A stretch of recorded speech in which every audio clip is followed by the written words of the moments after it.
से आप सबको 14 अगस्त बहुत बहुत मुबारक हो।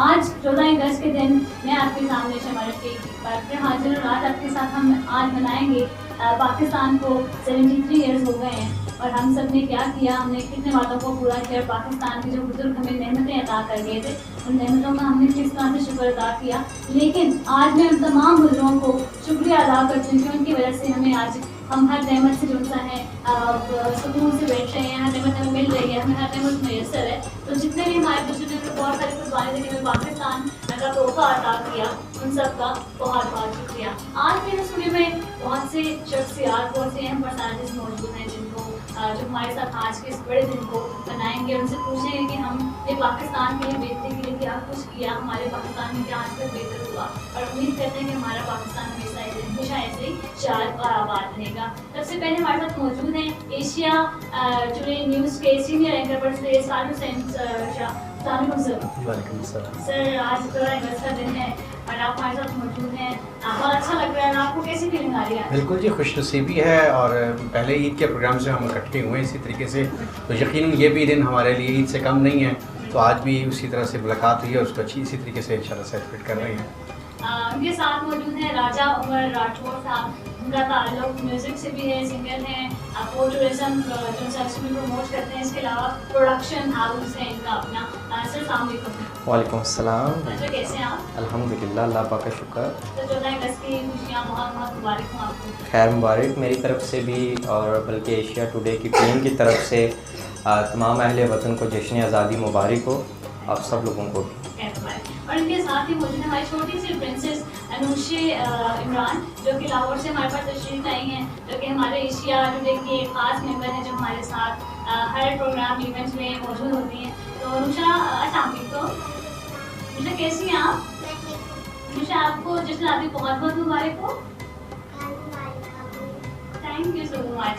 और उनके साथ मौजूद हैं मैडम तलत रिजवान, जो कि लॉयर हैं, पीजीआई विंग से जो है लीगल एडवाइज़र हैं। इसके अलावा वो हाई कोर्ट की एग्जीक्यूटिव मेंबर भी हैं। मैम वेलकम, आपको बहुत बहुत जश्न आज़ादी मुबारक। आपको भी बहुत बहुत मुबारक हो और आपकी तमाम टीम को भी बहुत बहुत मुबारक हो। Thank you so much ma'am, खैर मुबारक। और इनके साथ मौजूद हैं एशिया टुडे न्यूज़ के एक सिंगर जो कि हमारे साथ हमेशा से हर इवेंट में पाए जाते हैं, हमाद हसन राजा, जो कि सिंगर में से सामने को जश्न आज़ादी बहुत बहुत मुबारक हो। वालेकुम सलाम, आपको भी बहुत बहुत मुबारक और एशिया टुडे की सारी टीम को जश्न आज़ादी मुबारक। आज बहुत बड़ा दिन है हम सबके लिए। तो सर, क्या देखते हैं कि आज तक हमने कितने वादों को आज तक पूरा किया है और क्या समझते हैं कि पाकिस्तान में कितनी बेहतरी आई है? पाकिस्तान में माशाल्लाह काफ़ी बेहतरी आई है। जश्न आज़ादी जो है वो तो हर बंदे का लोग शौक से मनाते हैं, झंडियाँ झंडे इस ईद हम मनाते हैं, इसमें जश्न आज़ादी भी मनाते हैं। सर, क्या देख रहे हैं आज के दिन किस तरह का जो जज्बा है? हमने पिछले दिनों कोविड-19 की सिचुएशन चल रही थी, उसके बाद अल्लाह ने हमें बीच में तो एक छोटी सा तोहफा दिया, बट इस तरफ जो है हमारे पास एक और इवेंट है 14 अगस्त का। तो क्या समझते हैं कि लोग इसको इस तरह से मना रहे हैं या नहीं?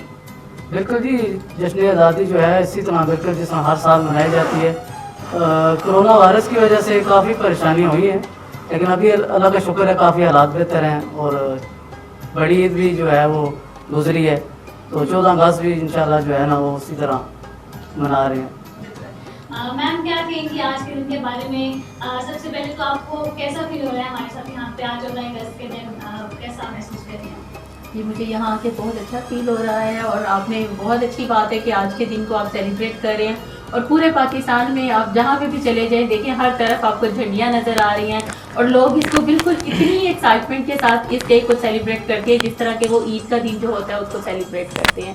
लेकिन इस दफ़ा जब हमारी जो जैसे पीटीआई की हमारी गवर्नमेंट है, तो हमारे जो प्राइम मिनिस्टर हैं उनका एक वाजिया विजन है कि वो कह रहे हैं झंडियों के साथ साथ इनकी अब हमारे मुल्क को ज़रूरत नहीं है, इसके साथ हमें प्लांटेशन की ज़रूरत है कि हर बंदा अगर 14 अगस्त आज के दिन जो है अपने अपने हिस्से का एक पौधा लगा ले तो पाकिस्तान को क्लीन एंड ग्रीन और पाकिस्तान को आगे ले जाने में इसको उसका एक अहम रोल इसमें अदा होगा। जबरदस्त बात, बिल्कुल इस तरह से हम पाकिस्तान को आगे बढ़ा सकते हैं। अनुषी, अभी तक आपने क्या किया है? आपने बैजेस ले लिए हैं या अभी आप लेंगी बाहर जाके? ले लिए। तो आप कैसे सेलिब्रेट कर रही हैं आज? कैसा लग रहा है आपको हमारे साथ यहाँ पे? बहुत अच्छा लग रहा है। Okay, okay, thank you so much कि आप हमारे पास इतने दूर से आई हैं। जी उमर राठौर साहब, क्या कहते हैं कि आपको पता है बचपन की यादें ताज़ा होती है, छोटे हुआ करते थे, स्पेसिफिक किस्म के ड्रेस और बैजेस झंडियाँ लगाते थे घरों पे, और जो है स्पेसिफिक किस्म का जो है हम सेलिब्रेशन करते थे, केक कटिंग होती, तो आज भी वो आप करते हैं या फिर आपने छोड़ दिया वो सब? जी बिल्कुल, आज भी वैसे ही हमारे जज्बे जैसे बचपन में होते थे और बड़ा शौक़ और ज़ौक़ होता था हम सब लोगों को। और सेम जैसे मैडम ने कहा कि हम लोग जैसे छोटी ईद, बड़ी ईद, और मेरी नज़र में ये भी हमारे लिए एक बहुत बड़ी नियामत है ईद की। इसको भी हमें वैसे ही मनाना चाहिए जैसे हम ईद मनाते हैं। एक आज़ादी मिली, हमें छुटकारा मिला, और इस नियामत को वैसे ही सेलिब्रेट करना चाहिए जैसे अल्लाह पाक ने हमें दूसरी 2 ईदें दी हैं, तो इसके साथ ऐसे ही करना चाहिए। बिल्कुल। सर आप क्या बताएंगे, आप शेयर करेंगे अपने मेमोरीज के, आप बचपन में क्या करते थे और किस किस्म की फीलिंग्स थे आपकी? बिस्मिल्लाहिर्रहमानिर्रहीम।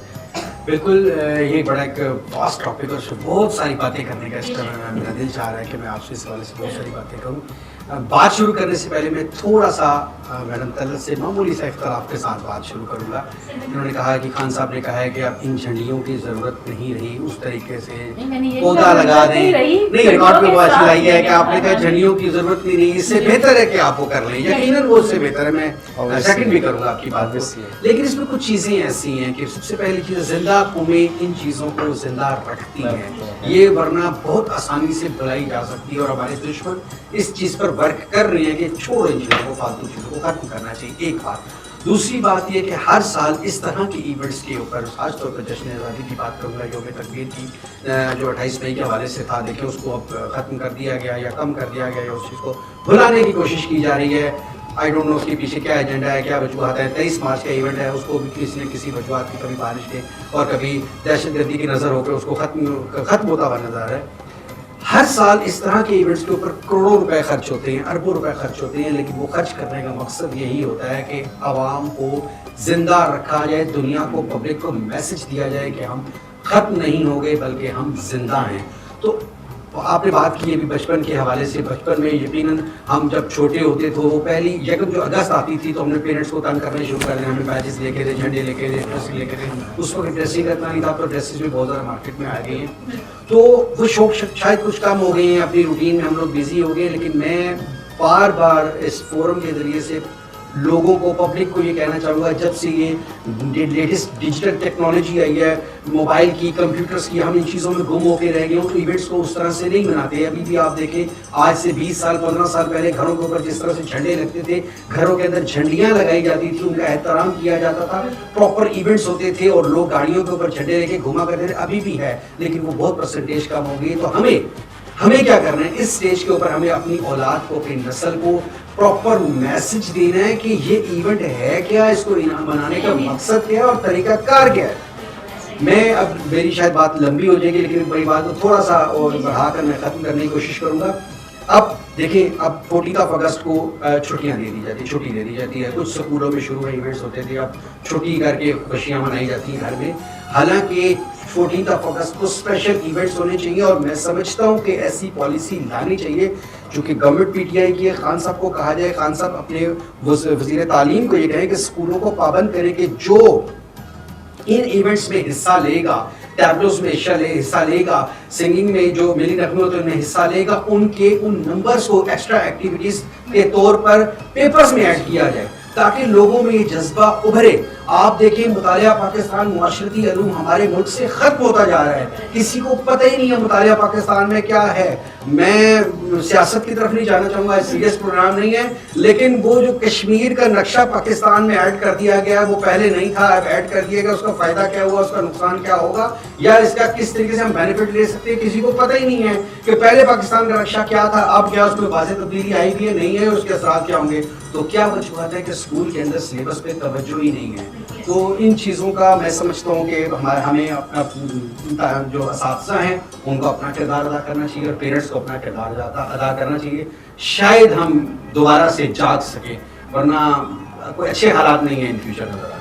बिल्कुल सर, आपने बहुत अच्छी बात की कि हम लोग अपनी इंपॉर्टेंस, अपनी वैल्यूज़ को उतना नहीं कैरी कर पाते हैं, हम अक्सर जो है डाइवर्शन यूज़ कर लेते हैं। तो बेशक ये बात बहुत वाज़ेह है कि हमें अपने बच्चों को, अपने आने वाली नस्लों को उन तमाम कुर्बानियों के बारे में आगाही देनी बहुत ज़रूरी है, क्योंकि यही बच्चे जो है हमारे आगे नस्लों को बढ़ाएंगे। तो ये बात है, हमारी हिस्ट्री क्या है, हमारे बेसिक वैल्यूज़ क्या हैं सबका पता होना बहुत ज़रूरी है। लेकिन आज एक एक्साइटमेंट का दिन है, साथ बात की तरफ चलेंगे तो देखते क्या समझते हैं कि सबसे पहले मेरे ख्याल से कुछ पाकिस्तान के लिए कुछ हम सब क्या कहेंगे, आप क्या सुनाएंगे, क्या बताएंगे? मैं ए वतन प्यारे वतन जी जी जरूर। खान साहब का फरमान जी जी अमाद खान साहब। जरूर जरूर।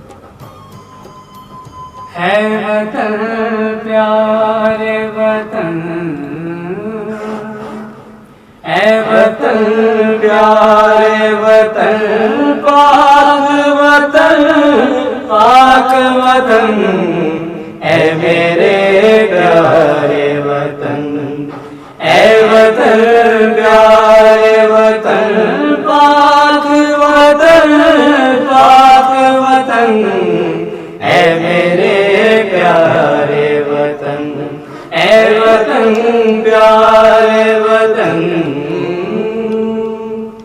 तू दिन फिरोज बहारों का तरो ताजा चमन, तू महकते हुए फूलों का सुहाना गुलशन, तू नवारेज अनादिल का बहारी मस्कर, रंगो आहंग से मामूर तेरे को दमन, ऐ वतन प्यारे वतन, ऐ वतन प्यारे वतन, पाक वतन, पाक वतन, ऐ मेरे प्यारे वतन, ऐ वतन प्यारे वतन। तू दिल अफरोज बहारों का तरोताजा चमन, तू महकते हुए फूलों का सुहाना गुलशन, तू नवारेज अनाज का बारी मस्कर, रंगो आहंग से मामूर तेरे को दमन, ऐ वतन प्यारे वतन, ऐ वतन प्यारे वतन, पाक वतन, पाक वतन, ऐ मेरे प्यारे वतन, ऐ वतन प्यारे वतन।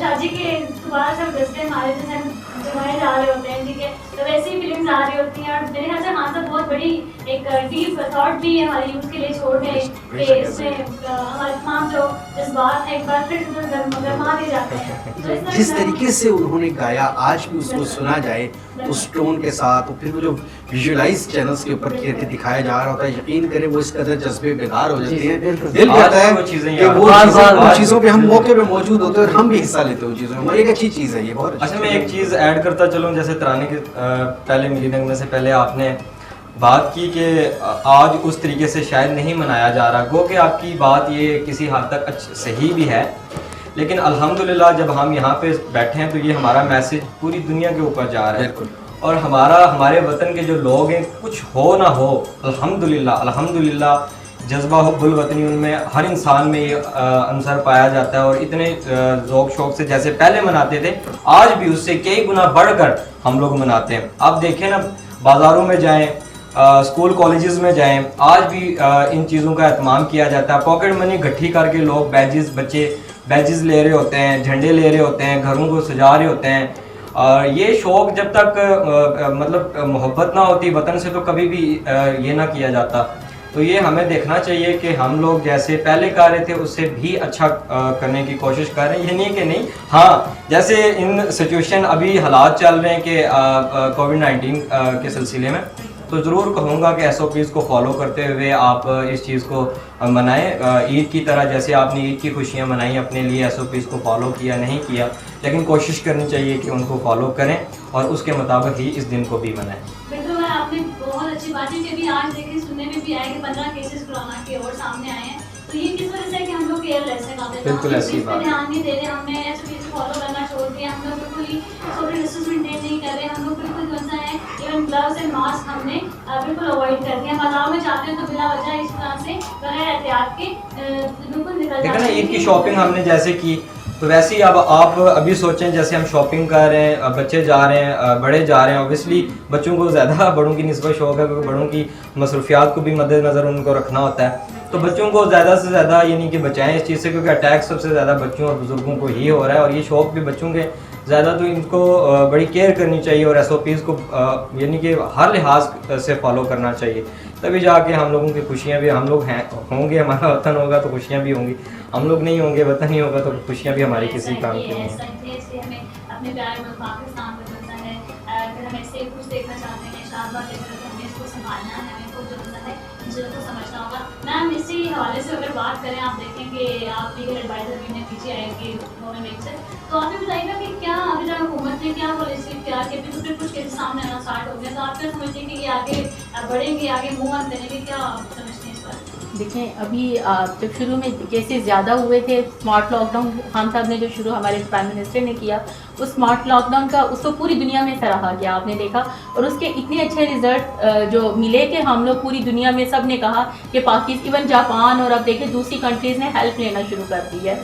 अब उसमें ये देखें, खान साहब भी बार बार कह रहे हैं, अभी क्लीन एंड ग्रीन का 3-4 दिन पहले प्रोग्राम था, उसमें हम लोग भी शामिल थे, उस वक्त भी हमारे प्राइम मिनिस्टर मास्क के साथ आए थे और उन्होंने आते ही उन्होंने बात कही थी कि मास्क नहीं छोड़ना, आप लोगों ने सोशल डिस्टेंसिंग इसका ख्याल रखना है, अभी आपका खतरा टला नहीं है, अभी हम लोग डेंजर में हैं, हम लोग खुद अगर ख्याल नहीं करेंगे, देखिए सब कुछ गवर्नमेंट पे हम लोग नहीं डाल सकते, कुछ एज बिंग इंडिविजुअल हमारी भी सोशल रिस्पॉन्सिबिलिटी हैं, तो हमें भी उन रिस्पॉन्सिबिलिटी को पूरा करना होगा। एक जिम्मेदार शहरी होते हुए हम लोग जो हैं जितनी भी ये सोशल डिस्टेंसिंग है उसका ख्याल रखें, मास्क पहनें और सैनिटाइज़र है उसका इस्तेमाल करें, और गैदरिंग्स बहुत ज़्यादा, अभी देखें थोड़ा सा कोरोना का वो अभी ब्रेक हुआ, लोगों ने साथ ही अपने घरों में बारबेक्यूज़ और बहुत बड़े बड़े इवेंट्स करनी, गैदरिंग्स शुरू कर दी हैं, तो हमें इन तमाम चीज़ों से, इन बातों से हमें बचना होगा। बिल्कुल, लेकिन हम कब तक हम इस चीज़ को बताते रहेंगे? मेरे ख्याल से इम्प्लीमेंटेशन आपने सही कहा कि सिर्फ खान साहब की रिस्पॉन्सिबिलिटी नहीं है, क्योंकि जरूरी बात है, हमें कहते हैं कि पहले हम अगर अपने आप को दुरुस्त कर रहे हैं तो सारा जो उनसे दुरुस्त हो सकता है,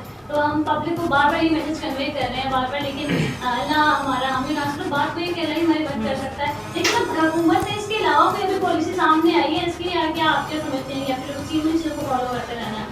नहीं, ये तो पूरी दुनिया में तब तक हम सर्वाइव करेंगे, कब तक हम जो है जॉब के बगैर बैठेंगे, कब तक हम सारी बात चले, तो कितने लोग घर के बंद हो चुके हैं, लेकिन आप देखिए ना, कितना हम कोविड-19 इससे बचेंगे तो भूख से मर जाएंगे। कोविड-19 में सिर्फ पाकिस्तान ही, पूरी दुनिया सफ़र कर रही है ना, तो पूरी दुनिया में अभी ये सारा जो है यही हालात हैं, तो अब पाकिस्तान तो अगर उस हिसाब से देखा जाए तो पाकिस्तान की इकोनॉमिक अगर उसमें चले जाएं तो पहले से बहुत इम्प्रूव कर रहा है और बेहतर है और आगे जा रहा है। अभी जैसे इन्होंने शाह साहब ने बात की है सिलेबस की, तो उसमें यह है कि अब पाकिस्तान में पहली दफ़ा ऐसा हुआ है कि एक पूरी करिकुलम टीम बना दी गई है, वो लोग डेली बेसिस पे वहाँ पे बैठ रहे हैं और पूरे पाकिस्तान में एक ही तरह का जो होगा वो सिलेबस होगा और उसको वो डिज़ाइन कर रहे हैं दोबारा से, और उसमें यानी कि क्या क्या बच्चों को हर जगह पे जो एजुकेशन का खान साहब शुरू में कहते थे ना, यकसा तालीम लेके आएंगे, हर स्कूल में हर जगह पे एक जैसी होगी, तो अभी उसी पे सारा काम हो रहा है और इंशाल्लाह नेक्स्ट ईयर वो इम्प्लीमेंटेशन भी होगी। बिल्कुल मैम, आप आजकल एक चीज़ देखते हैं कि हमारे सेकेंड ईयर के सिलेबस के अंदर स्ट्रक्चर्स पढ़ाया जाता है, तो उसके अलावा अगर हमारे मोहम्मद सल्लल्लाहु अलैहि वसल्लम की ज़िंदगी को क्यों नहीं पढ़ा सकते, उस पर अगर आप इम्प्लीमेंटेशन करें ज़्यादा। हाँ जी, इंशाल्लाह वो सारा रीडिज़ाइनिंग हो रही है। नहीं, आपने देखा है अभी, बल्कि उन्होंने कुरान पाक को जो है लाजमी करार दे दिया गया और यूनिवर्सिटी तब तक डिग्री इशू नहीं करेगी जब तक कि कुरान पाक तर्जुमे के साथ जो है वो सब स्टूडेंट्स जो पढ़ नहीं लेंगे। ये भी हमारी गवर्नमेंट पीटीआई गवर्नमेंट ने ये किया है, तो ये डेफिनेटली बहुत बड़ा चेंज है। आज के दिन पॉजिटिविटी, एक ऑप्टिमिस्टिक विजन है कि ऐसा हो कि हमें अपने रवायात अल्लाह करे कि समझ आ जाए, ऐसा हो कि अगर आपकी गवर्नमेंट के अंदर इम्प्लीमेंटेशन सुनता हो तो ये बहुत एक अच्छा मस्बत बात होगी हमारे लिए। तो उमर राजपूत साहब, आप इसके अलावा बताइए कि आप क्या समझते हैं कि आज तक आपने अपने पाकिस्तान के लिए क्या बेहतर इम्प्रूवमेंट किया, आपने तौर पर क्या काम किया है पाकिस्तान के लिए? हमें यहाँ से आप प्रेजेंट का भी एक बहुत बड़ा काम चल रहा है, अपने पाकिस्तान को दिखा रहे हैं। देखिए, मैं यही हर इंसान को कहूँगा, बल्कि स्पेशली यूथ को कहूँगा कि अपने अपने डिपार्टमेंट के हिसाब से आप कौम और वतन के लिए खिदमत सर अंजाम दें। मेरा जो शोबा था, मेरा मीडिया प्रोडक्शन का शोबा था, उसके लिहाज से मुझे लगा कि मुझे इस वतन के लिए क्या करना चाहिए। तो टूरिज़्म को मैं प्रमोट किया जब, तो उसमें मुझे काफ़ी सारे फ़ायदे भी नज़र आए, वो कि मुझे ज़ाती तौर पे कोई फ़ायदा उसमें नहीं, लेकिन उसमें हमारी जिस जगह को मैंने प्रमोट करने की कोशिश की वहाँ के लोगों को स्पेशली बड़ा फ़ायदा हुआ। और टूरिज़्म को वैसे भी मैं यही हमेशा हर जगह कहता हूँ कि इसको जहाँ तक हो सके हम प्रमोट करेंगे, इससे हमारे वहाँ के रहने वाले लोगों के लिए बड़ा फ़ायदा है। जैसे कि एक टूरिस्ट जा रहा है हमारे, मैं कश्मीर को प्रमोट कर रहा हूँ, मैं उसकी वीडियो कहीं अपलोड कर रहा हूँ, उसको मैं कश्मीर की खूबसूरती दिखा रहा हूँ, तो जब टूरिस्ट कश्मीर में जाएगा तो वहाँ पे बिज़नेस प्रमोट होगा, ना कि टूरिज़्म। तो जब इस लिहाज से मैं इस चीज़ को आगे लेके जाऊँगा, तो उसी हिसाब से मैं बात कर रहा हूँ कि अपनी अपनी फील्ड के मुताबिक हम अगर इस पाकिस्तान की खिदमत करें, किसी भी लिहाज से कर लें, कोई भी है, एक टीचर है तो वो ईमानदारी से पढ़ा कर खिदमत कर सकता है, वकील है तो वो ईमानदारी से केसेस लड़कर जो है ना वो उसकी खिदमत कर सकते हैं, आप लोग टीवी के सच दिखाकर उस चीज़ की खिदमत कर सकते, ये खिदमत है बेसिकली। ये नहीं मैं कहता, हर इंसान अपने हिसाब से अगर उसकी खिदमत, ना कि हम लोग इस दिन को सेलिब्रेट करने के लिए मोटरसाइकिल जनाब नंगे करके उसको वन वेलिंग करना शुरू कर दें। स्पेशली इस दिन के लिहाज से यूथ को मैं यही मैसेज दूंगा कि इस तरह से आप कुर्बानियाँ नहीं होती कि आप कहें कि हम वन विलिंग करके अपने आप को कुर्बान कर देंगे तो ये आपके तरफ से पाकिस्तान के लिए बहुत बड़ी कुर्बानी है। नहीं, आपको करना है तो आप और बहुत सारे प्लेटफॉर्म हैं, वहाँ पर आके आप पाकिस्तान की खिदमत कर सकते हैं। इस चीज़ का ख़ास ख्याल रखें कि पाकिस्तान के इस स्पेशल दिन को खुशी में बदलें, ना कि गमी में कि आप बाइक की वन व्हीलिंग करते हुए गिर जाएं, मर जाएं और घर वालों को परेशानी हो, और घर वाले फिर पाकिस्तान को कहें कि पाकिस्तान का दिन मनाते हुए उसमें पाकिस्तान की नहीं, आपके बच्चे की गलती है। आप उसको गाइड करें कि ऐसे नहीं, ऐसे मनाना चाहिए। अच्छा, दूसरा ये है कि झंडियाँ लगाते हैं और फिर वो नीचे जो है ना पाँव में आती रहती है, इसका भी मैसेज आप जो है ना बिल्कुल पाँव में आती है और बेरमती होती है। स्पेशली कदर इज्जत जो जब तक पाकिस्तान कागज की झंडियाँ जितनी भी आप लगा, उसके बाद 14 अगस्त के बाद सारी नीचे पाँव में आती रहती है। खुदा पाक वो चीज़ छीन लेता है। शमल, मैं एक बात इंक्लूड करूँ कि खुदा पाक वो चीज़ छीन लेता है जिसकी कदर ना हो, चाहे वो रिस्क हो या कोई भी चीज़ हो, जब तक उस चीज़ की कदर नहीं करेंगे वो चीज़ खुदा पाक छीन लेता है। तो लिहाजा इस चीज़ की कदर करेंगे तो ये हमारे साथ पाकिस्तान के और पाकिस्तान के साथ हमारी खुशियाँ परवान चढ़ती रहेंगी। वो सही आती है कि आप जिंदा छोड़ दिया कि मोहब्बत भी होता है जो छिन जाती है। मोहब्बत भी बेसिकली वतन की मोहब्बत भी बेसिकली ईमान का हिस्सा है। मैंने ऐड किया है। और ये नहीं कि हम पूरे साल में एक दिन अपना ईमान का हिस्सा कंप्लीट करें। 14 अगस्त को देखें, अल्लाह ताला ने पाकिस्तान हमें देखे रमजानुल मुबारक में, शब कदर में, जब हमें उन इतनी अजीम रातों में उस वक़्त हमें पाकिस्तान अल्लाह ताला ने तोहफे के तौर पे हमें अता किया। वैसे तो हम लोग रह रहे थे वहाँ पे इकट्ठे, उनके साथ रह रहे थे, लेकिन क्या था, वो टू नेशन थ्योरी थी जिसकी वजह से कि हमारी जो इक़्तिदार, हमारे इक़दार थे, सोशल वैल्यूज़ थी हमारी, ये उनके रिलीजन था, हम कहते हैं सोवरेनिटी लाइज विद अल्लाह, हम उनके साथ नहीं रह सकते। तो इस वजह से अल्लाह ताला ने हम पे एहसान किया, हमें पाकिस्तान दिया, और उसके लिए कितनी कुर्बानियाँ हैं। जब कभी आपको कुर्बानियाँ आप पढ़े तो आप उस वक्त क्या होता है, आपकी फीलिंग्स क्या होती हैं। तो हमें फिर हर रोज़, एक सिर्फ 14 अगस्त नहीं, हर दिन हमें पाकिस्तान की जो है वो कदर करनी चाहिए, और अल्लाह ताला का इस एहसान का हमें बहुत ज़्यादा शुक्रगुज़ार होना चाहिए। और अभी जहाँ तक ये टूरिज़्म की बात कर रहे थे, थोड़ा सा मैं उसमें ऐड करना चाहूँगी कि देखें, पहले कभी टूरिज़्म को इतनी ज़्यादा प्रमोशन नहीं मिली थी। ये भी हमारी पीटीआई की गवर्नमेंट जो है उसी का इनिशिएटिव है कि पूरी दुनिया में उनको पता चला जी ये पाकिस्तान है और यहाँ पे टूरिज़्म बहुत खूबसूरत जगह है, इसको एक्सप्लोर करने की ज़रूरत है, और एक्सप्लोर किया भी गया। और फिर अब ये देखें कि पाकिस्तान 2021 में जो है होस्टिंग कर रहा है पूरी दुनिया की टूरिज़्म के हवाले से, तो ये हमारे लिए बहुत बड़े एजाज़ की बात है। क्या कहेंगे इस बारे में कि जैसे क्या कोई लॉ है, जैसे जिस तरह देखा जाए 14 अगस्त को अक्सर जुल्म है, लोग निकल आते हैं बाजे लेके हाथों में, यहाँ पे और नॉइस पोल्यूशन होता है, बाइक की 1 बजे उनके साउंड अजीब कर देते हैं, मतलब इतना ट्रैफिक जैम हो जाती है। उस ट्रैफिक जैम में जो कोई एम्बुलेंस भी फंसी हो सकती है, कोई मसला पेश होता है, कोई जरूरी काम से जा रहा होता है, तो क्या इसमें कोई लॉ है, कोई इम्प्लीमेंटेशन है कि नॉइस पोल्यूशन तो सारी बात है, एक सिंपल चीज़ है, इसमें क्या कोई लॉ है? इसमें ना जो आपने बात की है, इसके 2 फेजेस हैं। एक फेज है लॉ और एक है तरबियत। लॉ की जहाँ तक आप बात करते हैं, साउंड सिस्टम एक्ट मौजूद है, आप जो अनलॉफुल असेंबली है 144, 188 के तहत आप पे कार्रवाई होती है, आपका मोटर व्हीकल ऑर्डिनेंस मौजूद है जिसमें 1 व्हीलिंग का एक्शन लिया जा सकता है, इस तरह का ट्राइंग का है, लेकिन इसमें बहुत सारी चीज़ें इन्वॉल्व है। देखिए, जब तक इंसान के अंदर खुद शर्म ना हो ना, तो वो कानून जो है ना वो भी उस तरीके से इम्प्लीमेंट नहीं हो सकता, उसकी वजूहात हैं। अब देखिए हमारे पास अगर लेट्स सपोज पाकिस्तान में 1 लाख की नफरी है, तो 22 करोड़ आवाम को 1 लाख की नफरी किस तरीके से कंट्रोल कर सकती है। अब देखना ये है कि लॉ मौजूद है कि अब 1000 बंदे का 500 लोगों का 500 यंग जनरेशन का जुलूस आ रहा है, उनमें से 10, 20, 50 लोगों को बंद कर दिया जाता है। वो एक पूरा सर्कल बनेगा कि उन्होंने थाने में बंद होना है, अब थाने में जगह नहीं है, फिर कोर्ट्स में पेश होना है, फिर वो SOPs का ख्याल नहीं किया जाएगा, फिर उसके बाद उनकी बेलें हो जाएंगी, जाहिर बात है बेलेबल ऑफेंस को हीनियस नेचर क्राइम नहीं है, फिर उसके बाद उनकी सिफारिश उनके बड़ों की आने शुरू हो जानी है। मतलब ये पूरे सिस्टम में कोलैप्स हुआ है। मैं जो चीज़ कहना चाह रहा था, बात ये है कि इस्लाह वो फरमीन मासूम है ना, कि जब आप किसी में कोई नुक्स देखो तो वो नुक्स फ़ौरन खुद में तलाश करो और उसको दूर कर लो, आप बिल्कुल ठीक हो जाएगा, परफेक्ट हो जाएंगे।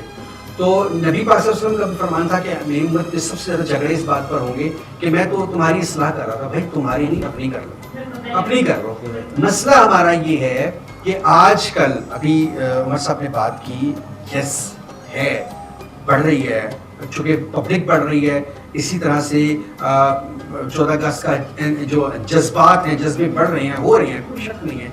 लेकिन जो नेगेटिविटी होती है ना, पॉजिटिविटी तो है, उसको अप्रिशिएट करना चाहिए। नेगेटिविटी अप्रिशिएट करने का मकसद ये होगा पॉजिटिविटी ऑटोमेटिक बूस्ट होगी, ठीक है। उसको रोका जाना बड़ा ज़रूरी है, बहुत सब उसको हाईलाइट करना बड़ा ज़रूरी है।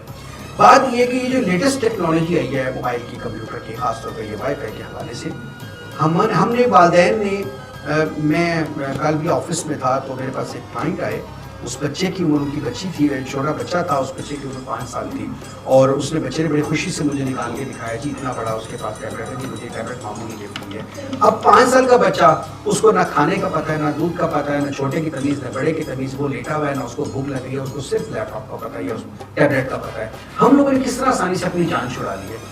बात ये है कि हमने 14 अगस्त को जब मनाने के लिए किस तरीके से, हम जब छोटे थे पेरेंट्स के साथ जाया करते थे झंडियाँ देखने, लाइटें देखने, घूमने फिरने के लिए, और वो हमें घर पे ला के झंडे लगा के दिया करते थे और वहीं बैठ के हम खाया पिया फैमिली में किया करते थे।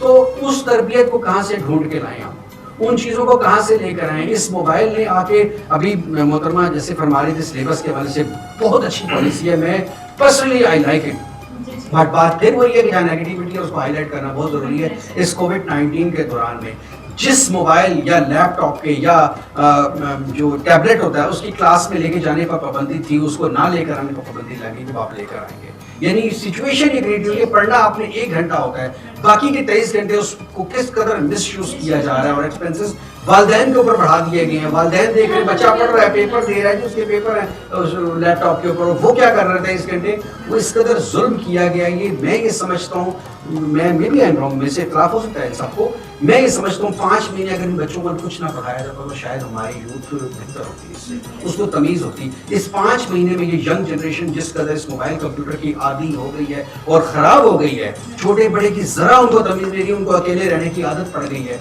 इस कदर वो नुकसान हुआ है। तो मैं अब फिर बार बार यही मैसेज दूंगा, खुदारा हम बड़े हो गए हैं, हम वालिदैन बन चुके हैं, हमारे वालिदैन ने जिस तरीके से एक एक लम्हा अपनी ज़िंदगी का हमें दिया है, हमें मोबाइल कंप्यूटर के ज़रिए अपने बच्चों से अपनी जान नहीं छुड़ानी, उनको प्रॉपर टाइम देना है, उनको सिखाना है, उनको बताना है भाई ये ग्रीन कलर क्यों है झंडे में, वाइट क्यों है, हम इसका एहतराम क्यों करें, इनका हमें इनको एहतराम क्यों करना है, हमें इनको क्यों सजाना है, हमें इनके क्या फ़ायदे होंगे, उनके क्या नुकसान है, अपनी दुनिया को साथ मिलके कैसे चलना है। टेक्नोलॉजी का इस्तेमाल होना चाहिए टू सम एक्सटेंट, छोटे बड़े का एहतराम होना चाहिए, लिहाज होना चाहिए। जो कौमें डिसिप्लिन को लूज कर देती है, मैं आखिरी बात करके अपनी बात को ख़त्म करूँगा, बड़ा एक वाज़ेह डिफरेंस है। शायद मेरी बात से बहुत लोगों का इख्तिलाफ होगा, बहुत यकीनन होगा, मैं गारंटी से कहता हूँ, पता नहीं आपको सेंसर करना पड़ जाए। एक वाज़ेह डिफरेंस है एक आर्मी और सिविलियन पर्सन का। एक आर्मी पर्सन आ रहा होगा और सिविलियन आ रहा होगा, उसमें वाज़ेह डिफरेंस होगा। डिफरेंस डिसिप्लिन का होगा, उसको पता है मैंने चलना कैसे, मैंने बोलना कैसे, मैंने खाना कैसे, मैंने किस कदर उसको करें। लेकिन सिविलियन की उस तरीके से चूंकि, तो हमें अगर अच्छी कौम बन के दिखाना है दुनिया को, तो हमें डिसिप्लिन को मैनेज करना होगा, छोटे बड़े का एहतराम करना होगा, फिर उसके बाद आगे मूव करना होगा। मैं बार बार वालिदैन से, असातिज़ा से, उनकी ड्यूटी है, उलमा से ये बार बार रिक्वेस्ट करूँगा कि खुदारा थोड़ी सी मेहनत करें इस यूथ के ऊपर, ज़रा नाम होते ही मट्टी बड़ी सफेद है। बिल्कुल बेशक ऐसा ही है। बहुत गहरी बात सारिशा साहब ने बताई कि जाहिर बात है हमारी जो वैल्यूज़ हैं बार बार इसको इसलिए कह रहा है कि हमारे झंडे का जो कलर है वो ग्रीन और वाइट क्यों है। बहुत से आजकल के बच्चों को इवन हमारे बुजुर्ग जो ने अपने आप को अपनी कुर्बानियों के बाद जो है हमें तोहफा अता किया, हमें मुल्क अता किया जहाँ पे हम सुकून से अपनी सांसें ले रहे हैं, सुकून से जिंदगी जी रहे हैं। तो हमारे बच्चों को नहीं पता होता आजकल के हम कलर और बात करें तो सैयद अहमद खान की बात करें, इलामा इकबाल की बात करें तो हमारे बच्चे उनकी पोइट्री को माइंड में अंडरस्टैंड नहीं कर पाते। वो शेक्सपियर को तो पढ़ लेंगे, उसको समझ लेंगे, उसको PhD भी कर लेंगे, लेकिन क्या कुछ हमारी उस तरह सी वैल्यूज़ हैं कि हमने बाकी तरह को पढ़ाओ, हमने शिकवा जवाबी शिकवा को पढ़ाओ। बात वो है कि हमें हर चीज़ को समझने की बेहद ज़रूरत है। मैं एक चीज़ आपकी बात काट दूँ, आपकी बात मैं कुछ कहे बगैर शायद रह नहीं सकूँगा। PTV का दौर होता था उस वक्त जब ये इवेंट्स आते थे तो हमें वो ट्रेन के ऊपर ना वो लोग आते हुए वहाँ जो शिफ्ट कर रहे आ रहे होते थे, माइग्रेट कर रहे थे, तारीख दिखाई जाती थी, वो गिरते थे, वो जख्मी होते थे, वो मर जाते थे, उन्होंने अपने घर बार छोड़े, रिश्तेदारियाँ छोड़ी, वो दिखाई जाती थी। ये चीज़ दिखाने वो चीज़ें उस तरीके से अब मीडिया पे नहीं आ रही जिससे जज्बे बिखरे। ये चीज़ दिखाने दौर है ना, बस अब रेटिंग कौन सा ड्रामा किसमें कौन सी चीज़ ये प्रॉब्लम आ गई है, ये चीज़ दिखाई जाती है, ग्लैमर दिखाया जा रहा है, सिर्फ हम चीज़ें नहीं याद करेंगे। शाह जी वही बात है कि हमें आज़ादी का जश्न मनाने से ज़्यादा अगर इनकी वैल्यू हमें पता चल जाए कि जो कुर्बानियाँ हमारी दी गई हैं, हमारे बड़ों ने हमें कुर्बानियाँ दी हैं हमारे लिए, और हमारी आर्मी ने, हमारे जो अपना इलामा इकबाल, कायद आज़म सर सैयद अहमद ख़ान, सब लोगों की जितनी समझ लें कि कुर्बानियाँ हैं, उन चीज़ों को अगर हम अपने बच्चों को बताएंगे, गाइड करेंगे तो ये हमारे लिए सबसे ज़्यादा फ़ायदा है। बहुत सबसे ज़्यादा हमारे लिए फ़ायदा ये है। बिल्कुल इस तरीके से हम लोग जश्न मनाते हुए भी फिर अच्छे लगते हैं। बिल्कुल हम बैठे बच्चों को बताएं, फिर उसके बाद जब वो जश्न मनाएंगे तो उसका मज़ा कुछ और मज़ा कुछ उनको पता होगा। बहुत बड़ी बात यहाँ पे सर की कि वो मुझे बात याद आ गई इनकी बात से कि हम लोग अपने मतलब मैं अपने घर के अंदर होती तो मैं तो छोटी थी, सारी बात है, मेरी बहन में एक चार्ट बनाते थे, उस चार्ट में ना तमाम पिक्चर्स हमारे पापा हमें ला देते कि पिक्चर्स बनाना है, ये चीज़ लगा के और हमें बैठे निशाने ऐसे में तमाम हिस्ट्री को हमें रिकॉल कर रहे थे, हमसे पूछते थे, क्वेश्चन पूछते थे कि बताओ इस टाइम पे क्या हुआ था, हमें मतलब रिकॉल कराते थे चीज़ें। तो बड़ा मजा करता हम लोग मिलकर ना वो साइड से डिस्कस करना, हमें घर में होते थे, मतलब प्रॉपर केक कटिंग में सब कुछ करता, हमें याद हो कि हमें केक काटना है और क्यों काटना है, इसके पर्पस क्या है, तो चीज़ बड़ी मैटर करती है। इसके साथ ही अक्सर PTV की बात हुई तो उसमें वो जुनून से और इश्क से मिलती है आज़ादी। तो किसी भी मुल्क की आज़ादी के लिए हमारा जो जज्बा और जुनून जो इंसान बड़ा ज़रूरी होता है, उसके बगैर हम क्या हासिल कर सकते हैं।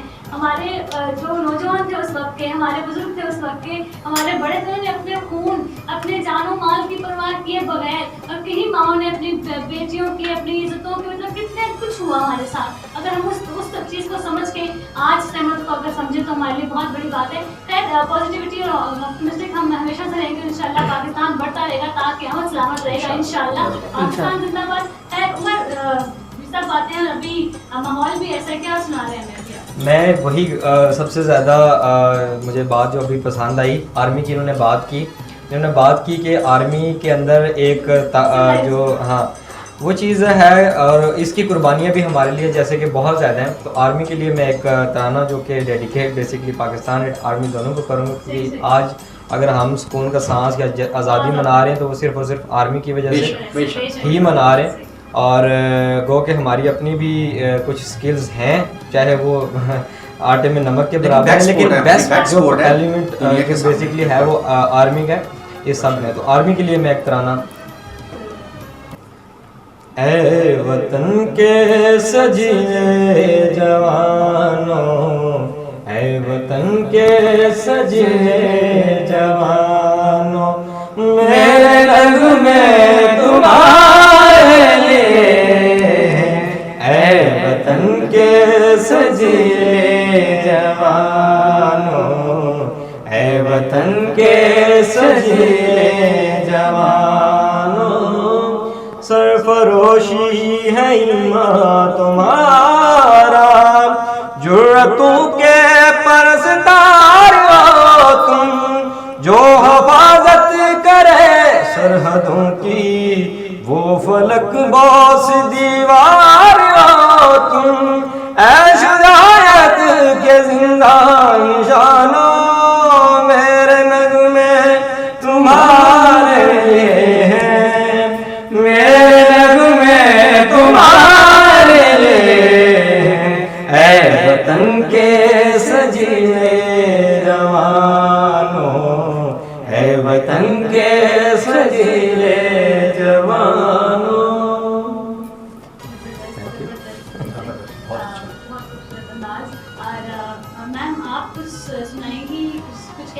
पाकिस्तान के लिए, हमारे ऑडियंस से कुछ कहना चाहेंगी पाकिस्तान के लिए कुछ?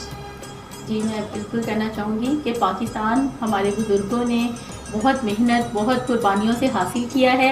इसका जो है ये अल्लाह ताला का, वही जैसे मैंने पहले कहा था कि एक एहसान है हम लोगों पे, तो हम लोग इसकी कदर करें और इसकी तरक्की के लिए एक पॉजिटिविटी और अपनी साइड से एक अहम रोल जो है उसको प्ले करें। अनुषी, आप क्या मैसेज कन्वे करेंगी?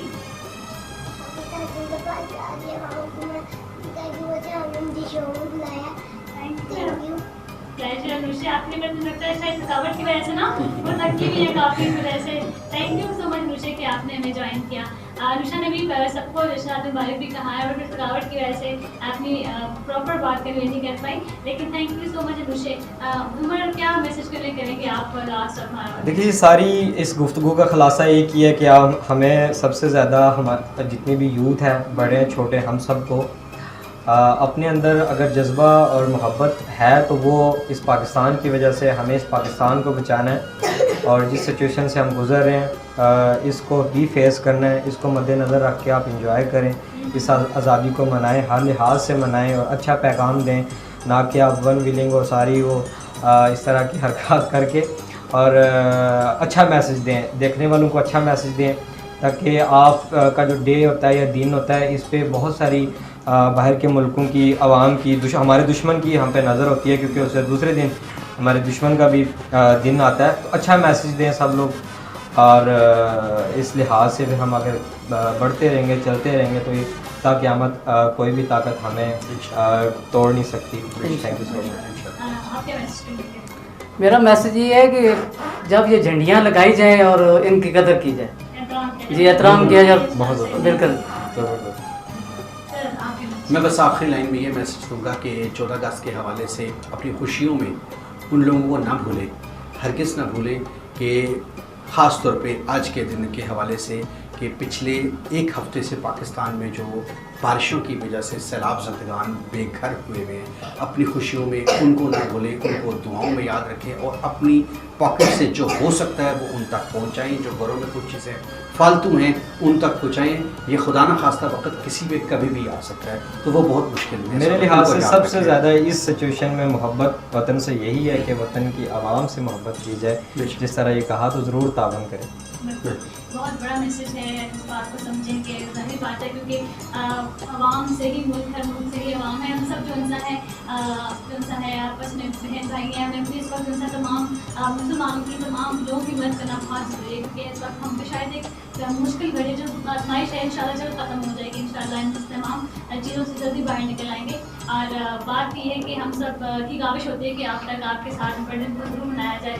इन तमाम लोगों का बहुत शुक्रिया जिन्होंने हमें ज्वाइन किया, हमारे साथ वक्त गुजारा और हमें बहुत जो है पाकिस्तान की एक तरह के बर्थडे को सेलिब्रेट कर रहे हैं और बहुत मज़ा आया। इनका शुक्रिया आप तमाम लोगों का, आपने हमें ज्वाइन किया। जी नाज़रीन, आपने देखा कि हमने 14 अगस्त का दिन आपके साथ मनाया। होप सो कि आपको पसंद आए, क्योंकि हमारी काविश होती है कि हम आपके पास हर तरह की हर चीज़ को पहुंचा सकें। हम तो यहाँ मौजूद हैं, लेकिन हमें यहाँ तक बिठाने के लिए हमारे कैमरा मैन, हमारे IT ऑफिसर्स, उन तमाम लोगों का बहुत शुक्रिया। उन तमाम लोगों की जानिब से भी आपका बहुत बहुत जश्न आज़ादी मुबारक हो। इसके अलावा हमारी शेयर के तमाम मेम्बर, हमारे चेयरमैन की तरफ से भी आपको जश्न आज़ादी बहुत बहुत मुबारक हो। मुझे दीजिए इजाज़त। पाकिस्तान जिंदाबाद। सोने धरती अल्लाह रखे कदम कदम आबाद, कदम कदम आबाद तुझे, कदम कदम आबाद। सोने धरती अल्लाह रखे तेरा हर एक जरा हमको अपनी जान से प्यारा, तेरे दम से शान हमारी, तुझसे नाम हमारा। जब तक है ये दुनिया बाकी हम देखें आज़ाद, हम देखें आज़ाद तुझे, हम देखें आज़ाद। सोने धरती अल्लाह रखे कदम कदम आबाद, कदम कदम कदम आवाज़